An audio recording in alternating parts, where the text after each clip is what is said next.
Nosotros queremos agradecerte en esta mañana la verdad que acabamos de cantar, que somos tu pueblo.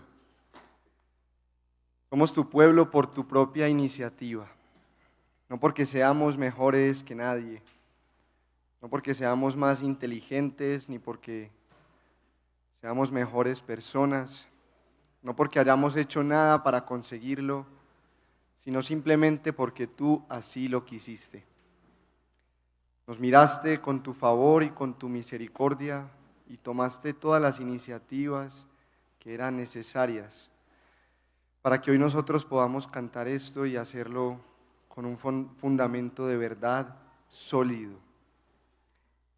En esta ocasión queremos agradecerte porque hemos disfrutado de las implicaciones de ser tu pueblo.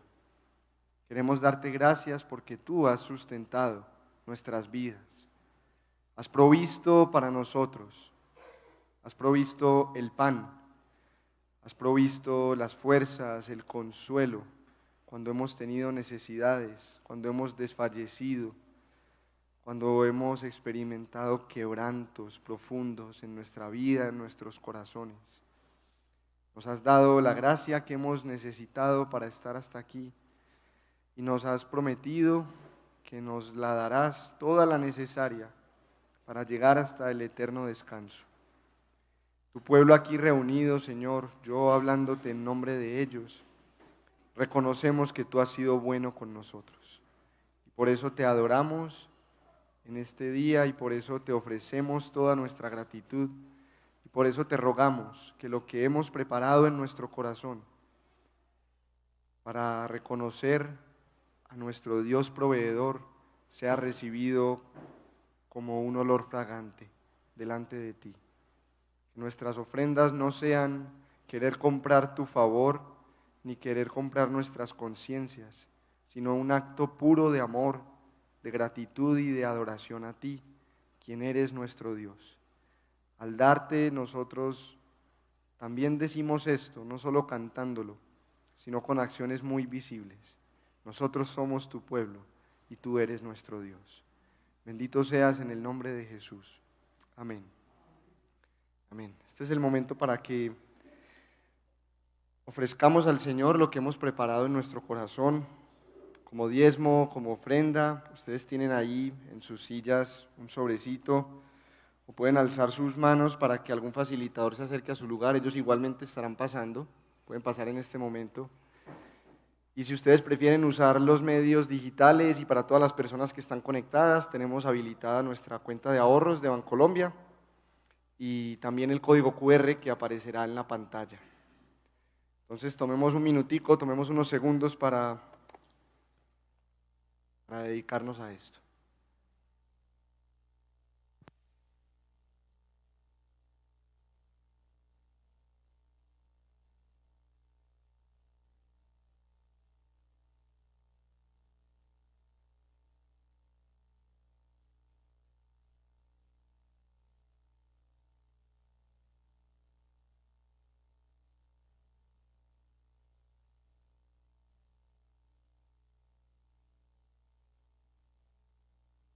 Bueno, buenos días todavía, sí, buenos días para todos, ¿cómo están? Bienvenidos. Aquí detrás de cámaras estábamos gestionando la traducción para algunas personas extranjeras, angloparlantes que tenemos hoy aquí entre nosotros. Qué gusto saludarlos. En esta ocasión les traigo saludos de parte del resto del equipo pastoral. El pastor Carlos, el pastor Raúl y el pastor Federico están en este momento con un grupo de más de 60 personas de esta iglesia y otras tantas del redil del estadio en el retiro espiritual que anunciamos durante varias semanas. Están en este momento reunidos ahí cerquita del Carmen de Viboral, entre Río Negro y La Ceja, un sitio muy especial, disfrutando de unas reflexiones acerca del amor de Dios, una doctrina tan básica y al mismo tiempo con la necesidad que todos tenemos de profundizar en ella y de experimentar mucho más. Entonces ellos todos les envían sus saludos. Esa es la razón por la que la iglesia hoy se siente un poquito más vacía, se siente como un eco aquí adentro extraño, pero es porque todos estos hermanos están ahí. A mí me alegra estar con ustedes. Bajé tempranito esta mañana y hoy tengo el privilegio de compartir con ustedes una vez más la palabra del Señor. Como ustedes saben, hemos estado caminando a lo largo del Evangelio de Lucas y aunque todavía nos falta un largo trecho, el día de hoy entramos a la recta final. A partir del capítulo 9, Jesús se propuso firmemente llegar a Jerusalén. En Lucas 9:51 leemos esto, traducido por la Reina Valera como que Jesús afirmó su rostro para ir a Jerusalén. Él tomó la firme decisión, la firme y férrea determinación de llegar ahí, donde terminaría su paso por la tierra y donde acabaría su ministerio. Esto le agrega a la dinámica de Lucas a partir de este momento como una sensación de que vamos andando, de movimiento, vamos por el camino junto a Jesús. Los discursos se hacen cada vez menos frecuentes y más corticos y notamos que el ambiente tiene un tono de urgencia en todas las interacciones de Jesús. Él no solamente se propuso llegar a Jerusalén a pesar de que sabía que ahí tendría que morir, como le dijo a sus discípulos, sino precisamente por esa causa. Jesús tenía muy claro que había sido enviado por el Padre a dar cumplimiento a una misión. Él mismo la describe de la siguiente manera, ahí mismo en el Evangelio de Lucas. El Hijo del Hombre vino a buscar y a salvar lo que se había perdido. Y según él mismo le dijo a sus discípulos en el capítulo 9, era necesario que al Hijo del Hombre lo mataran y que resucitara al tercer día. Era necesario para dar cumplimiento a esa misión. Él estuvo buscando durante su tiempo en la tierra a todos los perdidos, pero llegaría a Jerusalén a morir y a rescatarlos, a salvarlos definitivamente de sus pecados, a darles acceso eterno a Dios y a su reino. Y aquí vemos a Jesús enfrascado en su misión. ¿Qué puede llevar a un hombre? Esta es la pregunta para nosotros hoy. ¿Qué puede llevar a un hombre a comprometerse tan decididamente con una misión tan costosa para sí mismo? ¿Qué lleva a que alguien esté dispuesto a sufrir y a morir como lo hizo Jesús? Lo que impulsa a un hombre en esa dirección son las pasiones y los afectos y los intereses y la calidad de su propio corazón. Y entonces en esta mañana vamos a leer un texto que nos deja entrever, como por una rendija, como entre una ventana, el corazón de Jesús, el corazón detrás de la misión. No solamente vamos a hablar de la misión de Jesús, vamos a hablar del corazón que la impulsó, su mismo corazón, el combustible que lo mantuvo en movimiento y que lo llevó entre todos los sufrimientos y hasta la muerte. Entonces, acompáñenme a orar una vez más y nos embarcamos juntos en esta tarea. Señor, a pesar de mí, permítenos en este día apreciar la belleza y la gloria de Jesús, mientras contemplamos su corazón en lo que su misión en la tierra nos revela. Te lo pedimos en su nombre y te damos gracias desde ahora. Amén y amén. Entonces acompáñenme por favor en sus Biblias. Vamos a leer en el capítulo 10 del Evangelio de Lucas, los versos 1 hasta el 24. Y vamos a reflexionar en los aspectos del corazón de Jesús que se nos revelan aquí. Lucas capítulo 10, versos 1 al 24.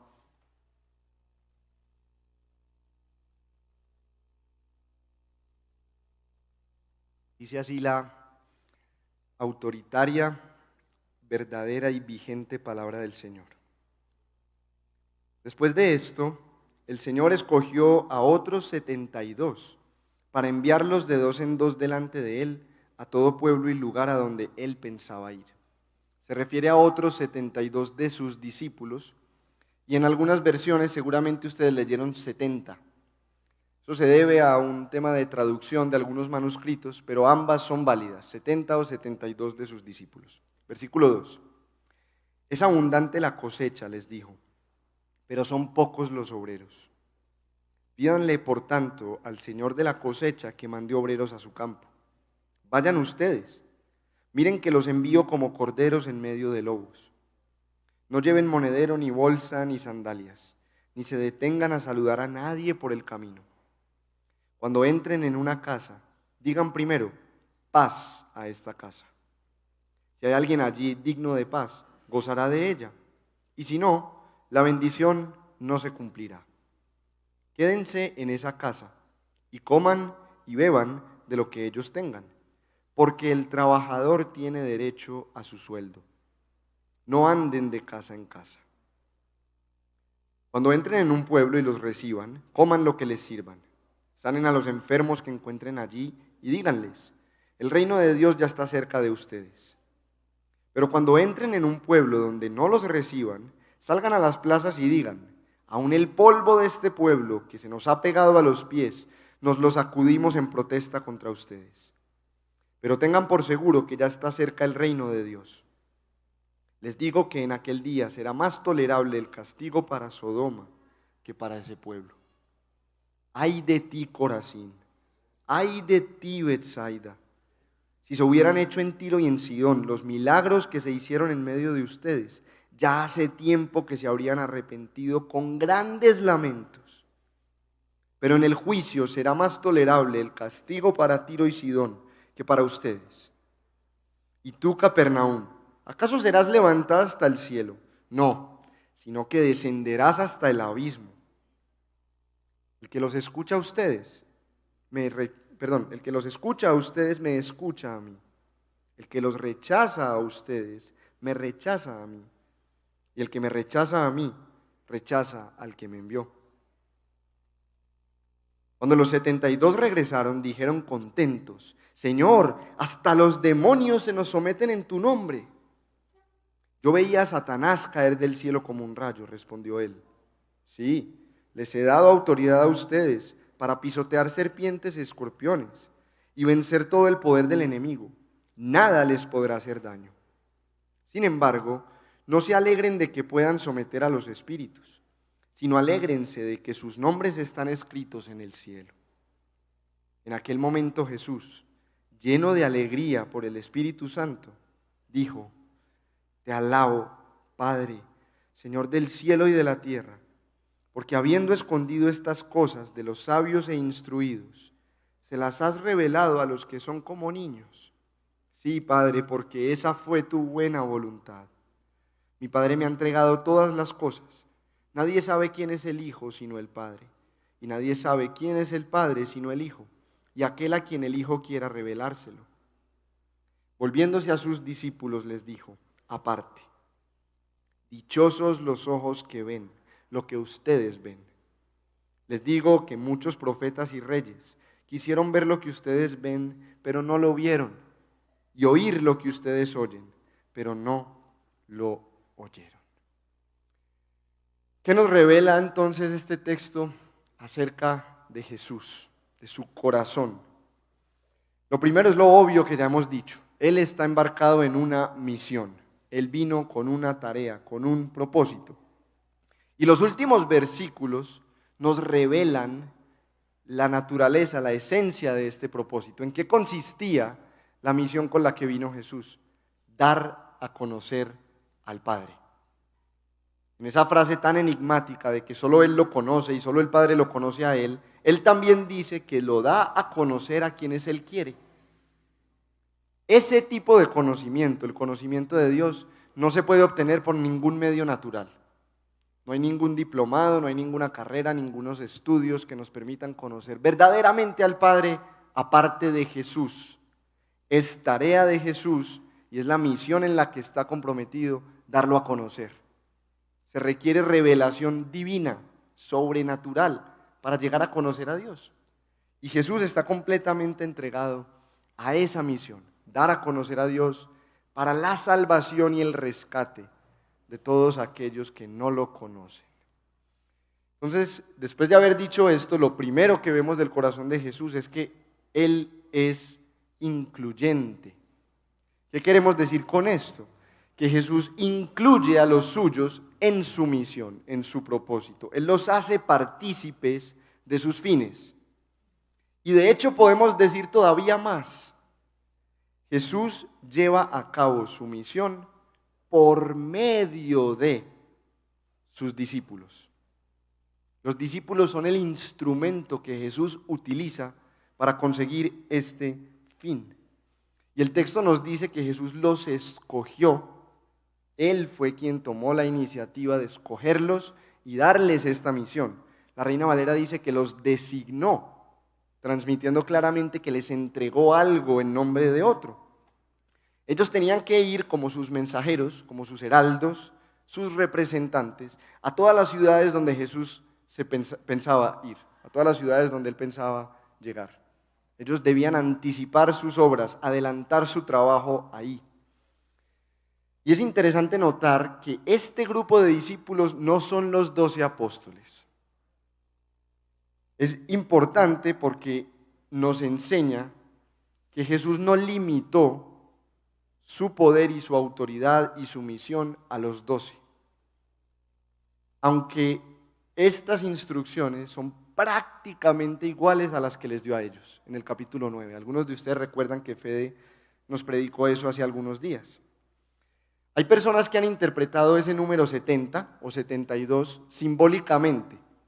Lo relacionan con las 70 naciones que se mencionan en Génesis 10 y que representan la totalidad de la tierra.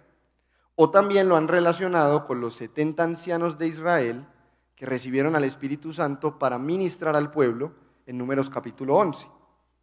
Cualquiera sea el caso, la implicación es la misma. La misión de Dios tiene como objetivo el mundo entero.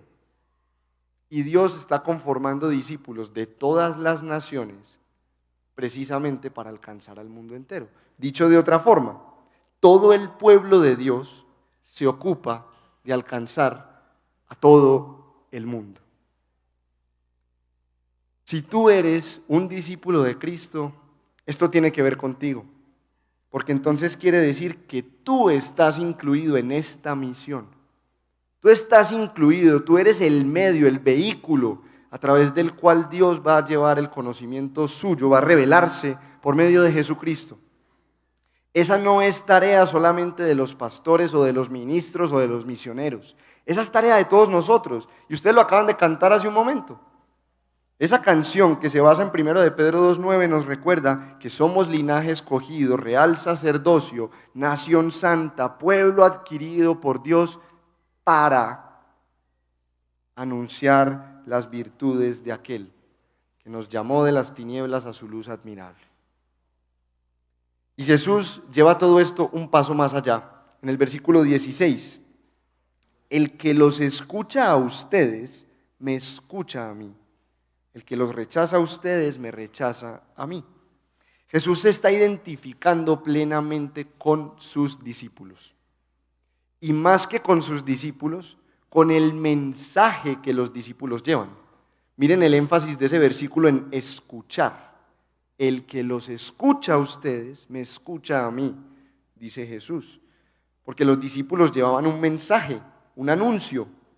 Ellos no estaban solamente visitando pueblos y hospedándose con algunas familias. Ellos llevaban un mensaje que consistía en que el reino de Dios está cerca. Se menciona en el verso 9 y en el verso 11.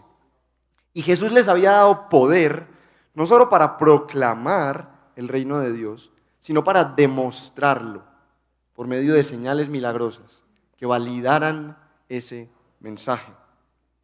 Y es tal la identificación de Jesús con sus siervos y con su mensaje, que en el Nuevo Testamento los siervos de Cristo se equiparan con Cristo mismo.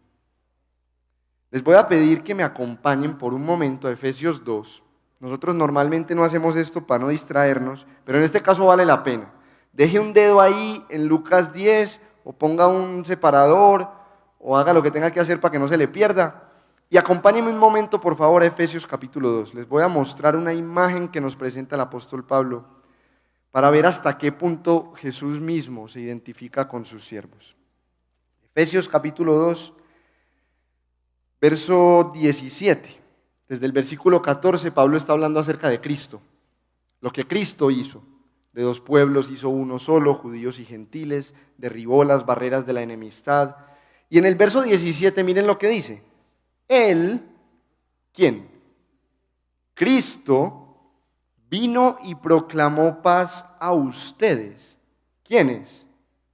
Los efesios, que estaban lejos, y paz a los que estaban cerca. Momento. Que nosotros sepamos, Jesús nunca estuvo en Éfeso. Ni siquiera estuvo cerca de esa zona de Asia Menor, en la actual Turquía. A no ser que los evangelios hayan omitido información muy importante, que nosotros sepamos, Jesús no pasó por Éfeso. Entonces, ¿cuándo, según Pablo, Jesús fue y se presentó ante ellos y les anunció el mensaje de paz? Cuando Pablo fue a Éfeso y se presentó ante ellos y les anunció el mensaje de paz. La implicación es tremenda y la digo con temor y temblor, porque eso significa que cada vez que un siervo, por la gracia de Dios, logra ser fiel a su mensaje, está dándole voz a Cristo mismo. Y en este momento yo estoy logrando ser fiel por la gracia de Dios a su mensaje. Es Jesús el que está aquí presente hablándonos a todos nosotros. A ese punto Jesús se identifica con sus siervos. Entonces preguntémonos cómo recibimos a los siervos de Dios. Y más importante aún, ¿cómo recibimos su mensaje? Porque así es como recibimos a Cristo mismo. En segundo lugar, vemos que Jesús tiene un corazón generoso, pródigo, abundante. Lo apreciamos dándonos cuenta de que Jesús, a propósito, deliberadamente envía a sus discípulos desprovistos para la misión. Jesús les prohíbe que lleven lo necesario para el camino. Jesús los envía en completa vulnerabilidad, al punto en que dice, como ovejas en medio de lobos. Una simple imagen mental basta para entender la amenaza de esa situación.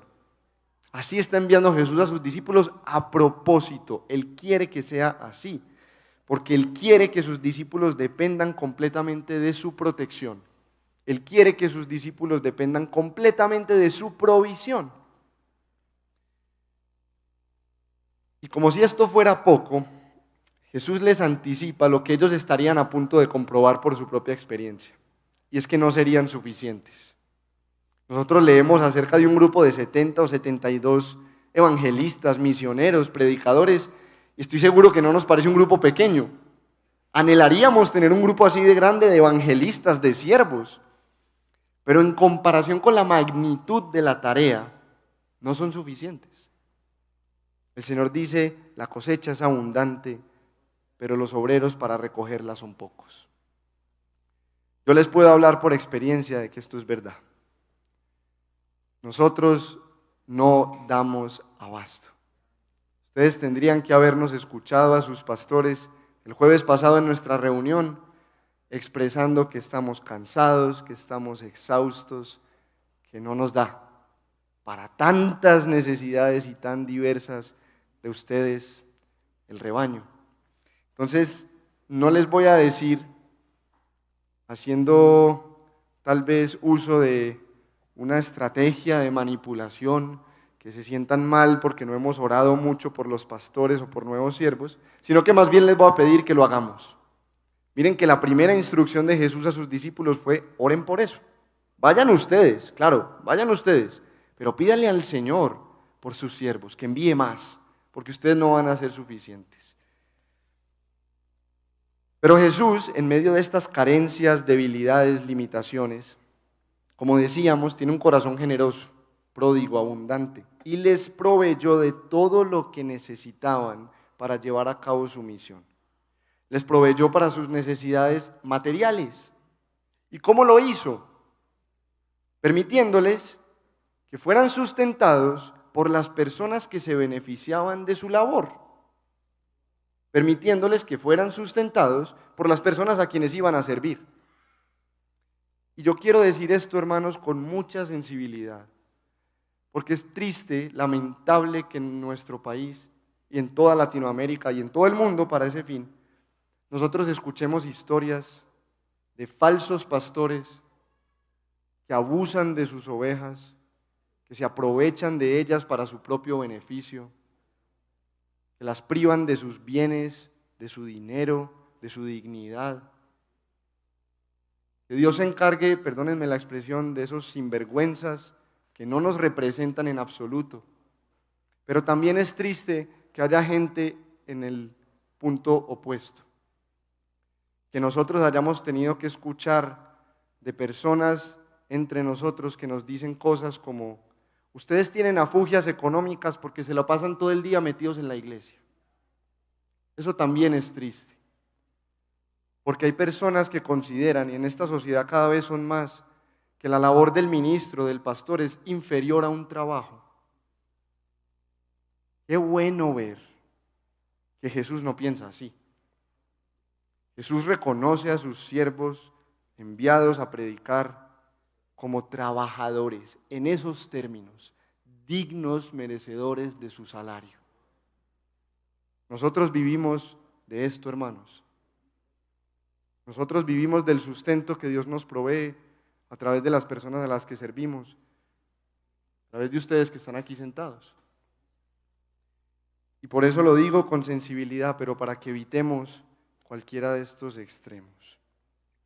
Jesús también les proveyó a sus discípulos con todo lo que necesitaban espiritualmente. Él los revistió de su autoridad y de su poder para que pudieran llevar adelante la misión. Jesús no es un Señor injusto que te manda a hacer algo para lo que no te equipa. Si Dios te manda a hacer una tarea, Él te va a dar todo lo necesario. Puedes estar absolutamente seguro. Todo lo que necesitas para llevarla a cabo. Él no te va a exigir nada para lo que no te haya preparado, para lo que no te haya equipado.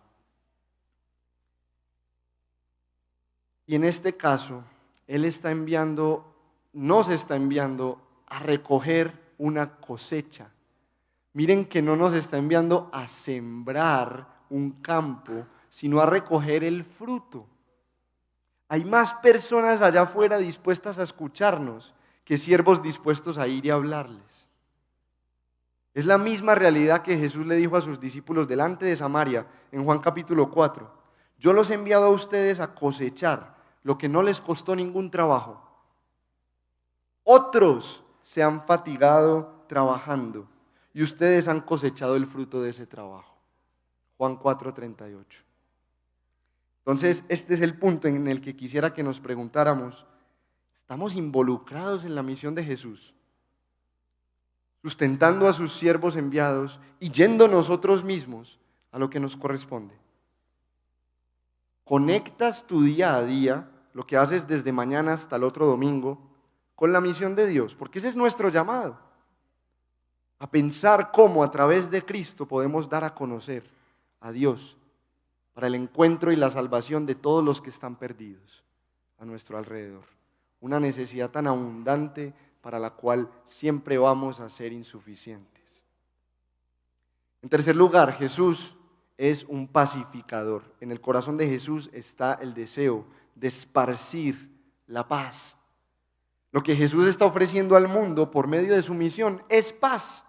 Lo leímos en los versículos 5 y 6. Ese era el mensaje, la disposición que traían los discípulos a cada casa. Y ese término paz se refiere al concepto hebreo de shalom. Es mucho más amplio que la ausencia del conflicto o la ausencia de la guerra. Es un bienestar absoluto, holístico, integral, en todas las esferas de la vida. Es la vida como Dios manda, como Dios la diseñó para que fuera, plena y abundante. La razón por la que hoy no tenemos esa vida, o sentimos que nos falta tan a menudo, es porque el pecado afectó la relación fundamental de base entre Dios y el hombre y nos enemistó con Él. Y estando enemistados con Dios, en ausencia de la paz con Dios, todo lo demás en nuestra vida se desacomodó. Entonces el mensaje de Jesús, lo que Él está ofreciendo, de manera sorprendente, es una restauración de ese shalom, de esa paz, de esa integridad, de ese bienestar original. Y digo sorprendentemente porque Jesús está viniendo en nombre del Padre, con quien los hombres estábamos enemistados, y en lugar de traer su justicia, Él ofrece restauración. En lugar de ejercer su castigo, Él ofrece reconciliación. En lugar de venir a saldar cuentas, Él ofrece su cancelación.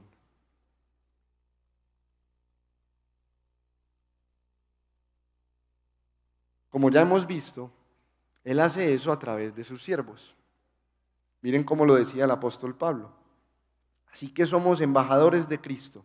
Escuchen bien, como si Dios les rogara a ustedes, les rogara por medio de nosotros, decía Pablo, en el nombre de Cristo les rogamos, reconcíliense con Dios. 2 Corintios 5:20. Lo único que se requiere para recibir esta paz es recibir esta paz. Lo único que se necesita para recibir esta restauración y reconciliación es admitir que la necesitamos. Todo el que quiera reconciliarse con Dios puede hacerlo hoy mismo a través de Jesucristo. Solo se requiere confiar en Él, que de verdad tiene la disposición y el poder y la facultad de entregar esta paz y arrepentirse. Miren que el arrepentimiento se esperaba de estas ciudades por donde estuvo Jesús con sus discípulos. Arrepentirse significa literalmente cambiar la manera de pensar. Es un cambio de mente.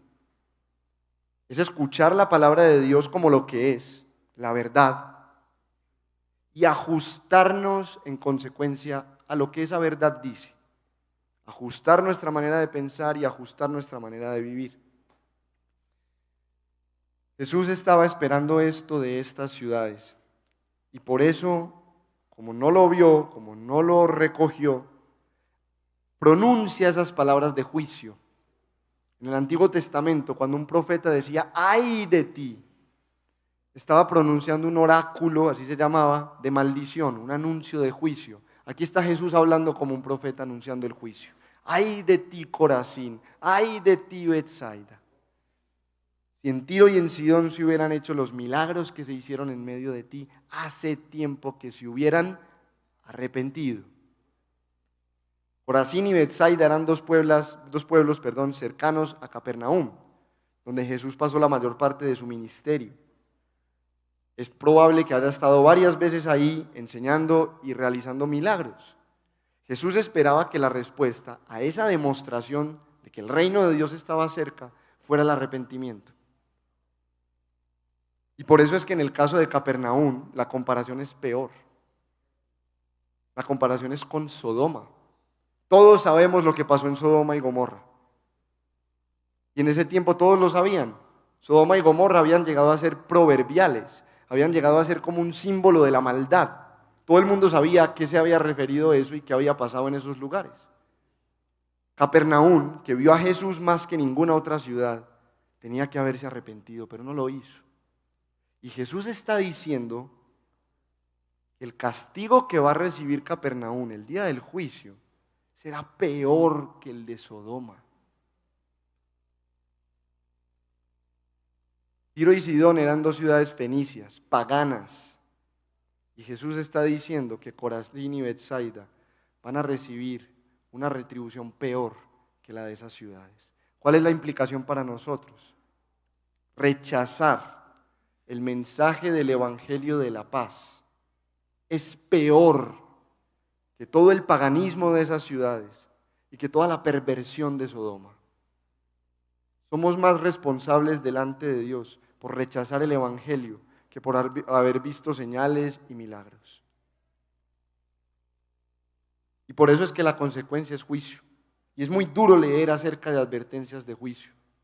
Es muy duro leer palabras como estas, pero a pesar de la dureza de esta advertencia, yo quiero llamarles la atención hacia algo. Jesús es más paciente que todos los hombres, inclusive más paciente que sus discípulos.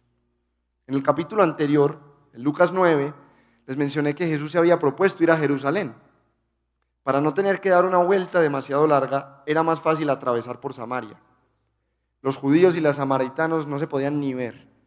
Y entonces los samaritanos rechazan a Jesús y no lo dejan pasar por su ciudad.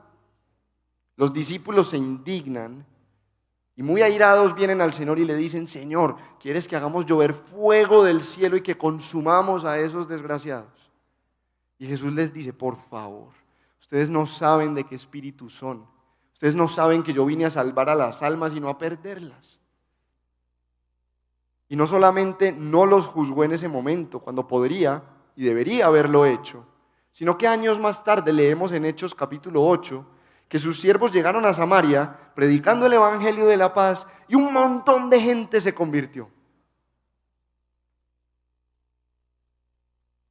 La buena noticia es que Jesús vino precisamente por los malvados, indiferentes y desinteresados que una o varias veces lo hemos rechazado.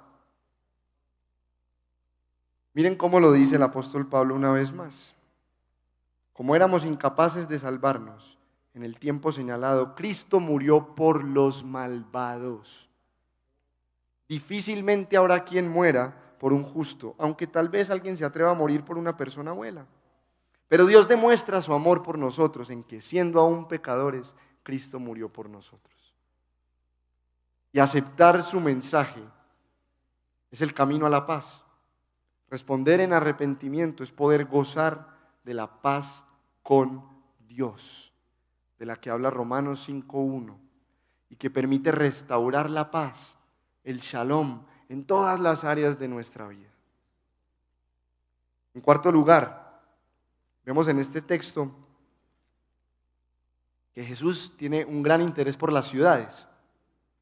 Este es un texto de ciudades y ya mencionamos un montón de ellas.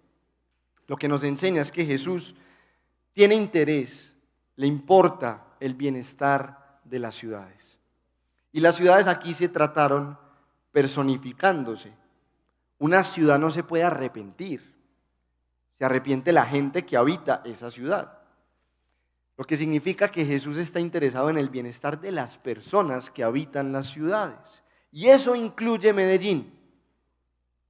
A veces tan pagana, a veces tan perversa. Dios tiene un interés en el bienestar de Medellín. Y lo sabemos porque, como hizo en estos versículos que acabamos de leer, le ha dado a Medellín sus predicadores. Que el evangelio se escuche en Medellín por medio de los siervos de Dios demuestra que Jesús tiene un interés en esta ciudad.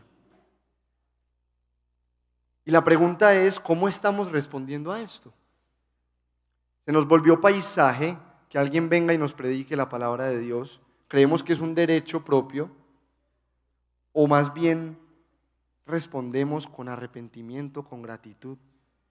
¿Somos indiferentes o apreciamos el interés manifiesto de Cristo por esta ciudad al predicarnos domingo tras domingo y aún en otras ocasiones su palabra? De nuestra respuesta a esto depende el juicio o la paz.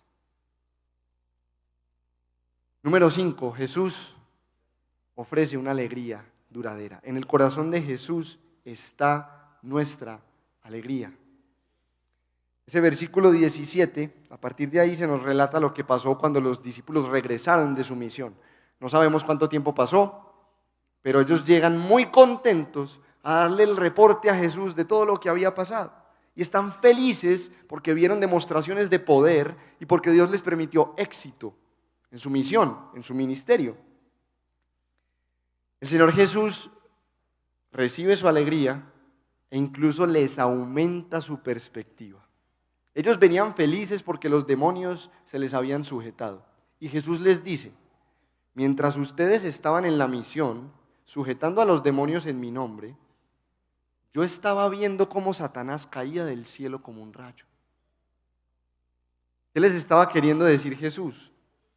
esos pequeños triunfos de ustedes en el ministerio, en la misión de Dios, están apuntando y están anticipando y están consiguiendo poco a poco el triunfo final de Cristo sobre Satanás y todas las huestes del mal. Esas pequeñas victorias sobre los poderes del maligno por medio de la predicación de la palabra están causando un cataclismo cósmico, que el mal sea derrotado de una vez por todas. Pero a pesar de esto tan grandioso, Jesús les corrige el motivo de su alegría. Y les recuerda, muchachos, acuérdense que es que si ustedes hicieron eso es por mi poder. Sí, yo les di poder y autoridad para eso. No los mandé pues con ese poder y autoridad. ¿Por qué se van a jactar y se van a enorgullecer de lo que han recibido de mí? En cambio, les dice Jesús, y aquí les da un motivo de alegría más sólido y más duradero: regocíjense en esto, en que sus nombres están escritos en el reino de los cielos. Gócense en su propia salvación. Gócense en el hecho de que ustedes pertenecen al reino de los cielos, de que ustedes son propiedad de Dios, de que ustedes tienen una relación con Él mismo. Ese es el motivo más duradero, más estable, más sólido para tu alegría. Porque los dones y el poder que te han sido dados, puede que algún día te sean quitados. Porque los éxitos que has conseguido en el ministerio, puede que un día sean fracasos y frustraciones. Pero nada puede alterar el hecho de que tu nombre está escrito en el reino de los cielos. Y ese es el motivo duradero, estable y sólido de alegría que Jesús nos ofrece. Entonces preguntémonos, ¿de dónde viene nuestra alegría usualmente? ¿En qué te alegras tú de vez en cuando? ¿Qué tanto te gozas? ¿Qué tanto aprecias el hecho de que eres salvo? En la vida hay situaciones alegres y tristes, hay dulces y maduras, hay altos y bajos. Esta realidad es absolutamente estable. Te permite estar gozoso aún en los bajos, aún en los amargos, aún en los duros, aún en los sufrimientos. Tu nombre está escrito en el reino de los cielos. Vemos en sexto lugar que Jesús no solo se interesa por nuestro gozo, sino que Él mismo tiene un corazón alegre. Aquí vale la pena que nos detengamos y casi que hagamos como Moisés cuando se acercaba a la zarza ardiente, y quitemos el calzado de nuestros pies porque vamos a entrar en un terreno santo. Aquí se nos van a revelar hondas profundidades del corazón del Salvador. Aquí vamos a ver en el versículo 21 lo que produce alegría en Jesús, lo que le pone una sonrisa en el rostro, lo que le hincha el corazón de gozo. ¿Se han preguntado qué es eso? ¿Qué es lo que hace a Jesús feliz? Pues en este versículo 21 se nos dice, ¿qué es lo que hace que Jesús se llene de alegría? Y tengo que decir que esa traducción es muy débil, porque literalmente dice algo como que Jesús explotó de regocijo y dijo lo que ese versículo 21 nos recoge. Esta es la expresión más exuberante de las emociones de Cristo en toda la Escritura. En ningún otro lugar de la Biblia se describe con tanta pasión la emoción de Cristo. El varón de dolores, experimentado en quebranto, se deleita, se goza en la voluntad de Dios. Sí, Padre, porque así te agradó. Jesucristo se alegra en el resultado de la misión que está llevando a cabo por medio de sus discípulos. Que los que son como niños se arrepienten y reciben el Evangelio. El Hijo del Dios viviente se goza en Dios mismo, porque fue el Espíritu Santo, Dios mismo, el que le provocó esta explosión exuberante de alegría. Jesús fue un siervo sufriente durante su vida en la tierra, no hay ninguna duda de eso. Pero fue la alegría, el gozo que lo esperaba cuando cumpliera su misión, lo que lo sostuvo en medio de esos sufrimientos y hasta la muerte. Aquí Jesús está anticipando un poquito del gozo que le esperaba cuando todo estuviera cumplido. Miren cómo lo dice el autor de Hebreos. Fijemos la mirada en Jesús, el iniciador y perfeccionador de nuestra fe. Atención, quien por el gozo que le esperaba soportó la cruz, menospreció la vergüenza que ella significaba y ahora está sentado a la derecha del trono de Dios. Por el gozo que lo esperaba. E Isaías, en el capítulo 53, esa asombrosa profecía de Cristo dice: después de su sufrimiento, verá la luz y quedará satisfecho. Isaías 53:11. Después de su sufrimiento, Jesús vería el fruto de su sufrimiento y estaría complacido, satisfecho, gozoso. ¿Y cuál era ese fruto de ese sufrimiento? La salvación que Dios obra a favor de los que son como niños, lo suficientemente humildes y abiertos como para recibir una paz tan gratuita. Ver eso, que Dios obra en favor de las personas que son así, es lo que hace que el corazón del Hijo de Dios explote de alegría. Eso significa que tu propia salvación inunda de gozo el corazón de Jesús. La tuya. Él fue a la cruz gustosa y voluntariamente, anticipando que algún día el resultado sería tu salvación. Y Cristo aquí encarna el corazón de Dios expresado en el Antiguo Testamento cuando se deleitaba en su pueblo redimido. El Señor tu Dios está en medio de ti como un guerrero victorioso. Se deleitará en ti.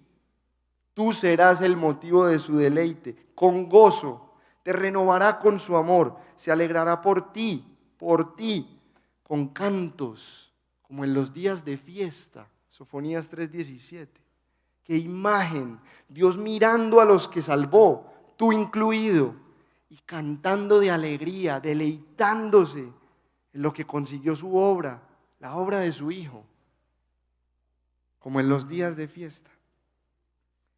Y finalmente, pero no menos importante, Jesús es victorioso. Jesús efectivamente dio cumplimiento a su misión.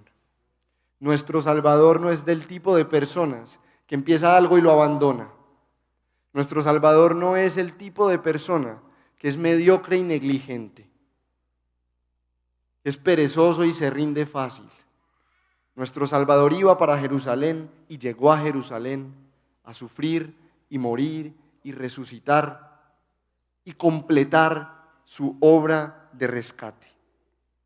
Desde la cruz, el Salvador gritó: consumado es. Hecho está. Misión cumplida. Todo se ha completado. Juan 19:30. El rescate de los pecadores hecho efectivo. La salvación garantizada. La obra completada. No necesita ninguna adición. No necesita ser perfeccionada. Completa. Todo se ha cumplido. Y es por eso que nuestra misión se reduce a anunciar un mensaje. Se reduce a proclamar una noticia. Como hacen todas las noticias, recuenta hechos que ocurrieron en el pasado, en el tiempo y en el espacio. Nosotros no conseguimos la salvación de nadie. Nosotros anunciamos que Jesús la consiguió para todo aquel que crea. Hay vida eterna por lo que hizo Jesucristo. Nosotros somos amplificadores de la alegría de la salvación que conquistó la tierra con la llegada y la muerte de Cristo. Nosotros somos mensajeros de la esperanza que trasciende la muerte.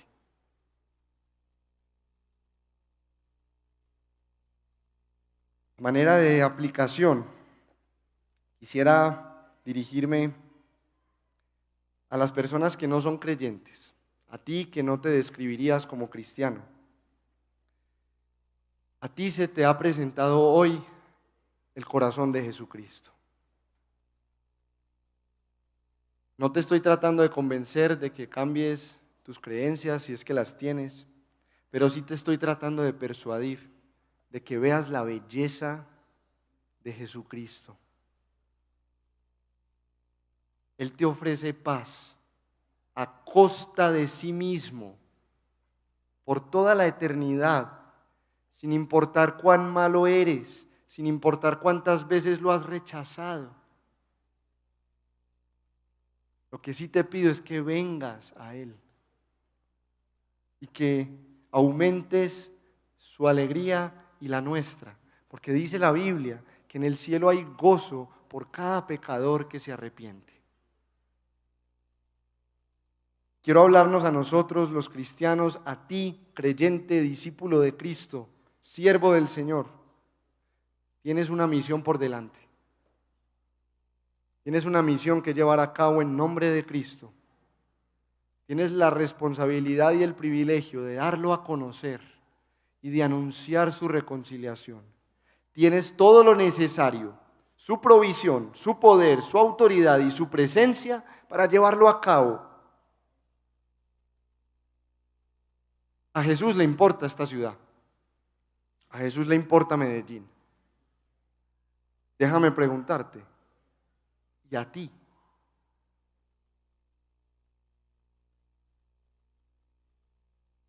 Tienes una fuente inagotable de gozo.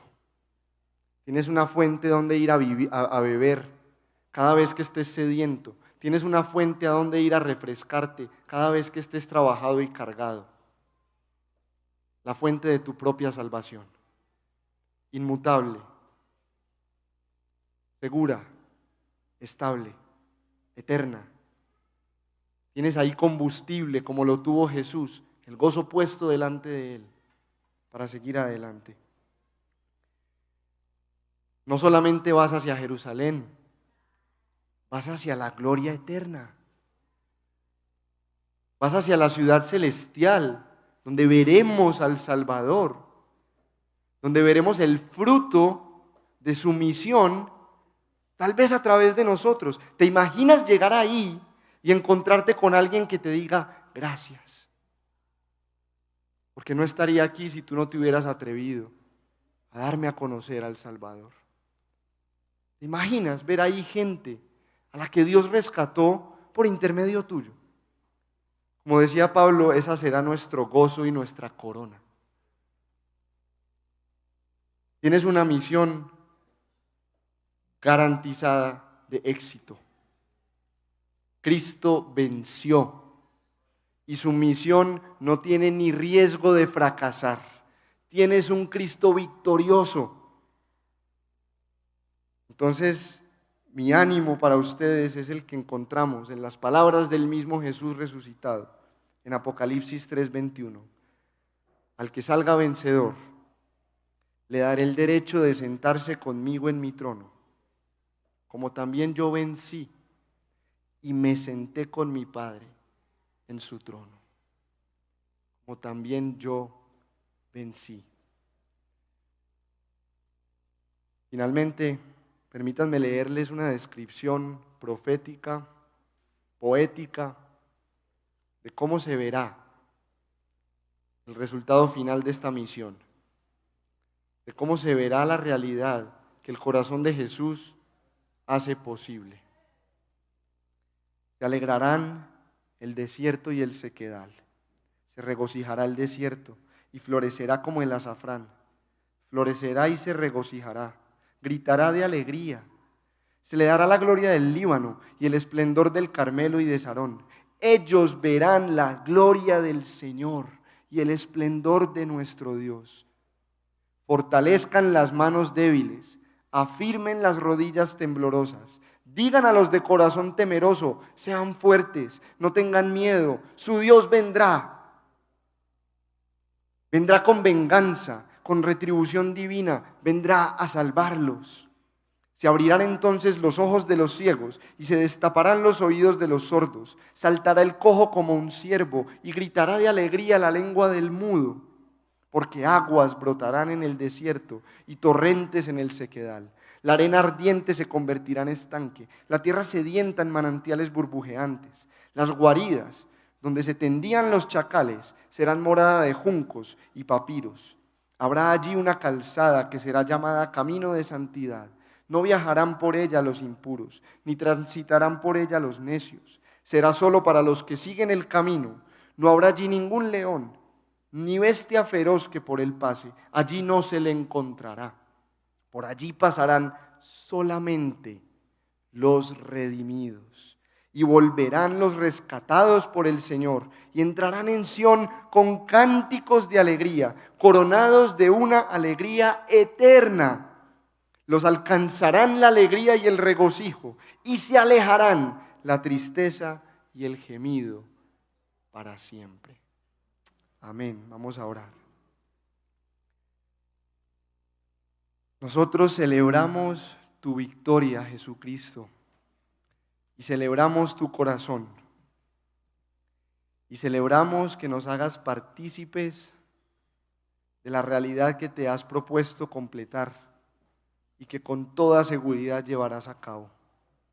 Un cielo nuevo y una tierra nueva, donde reina la justicia y la paz y el gozo por la eternidad.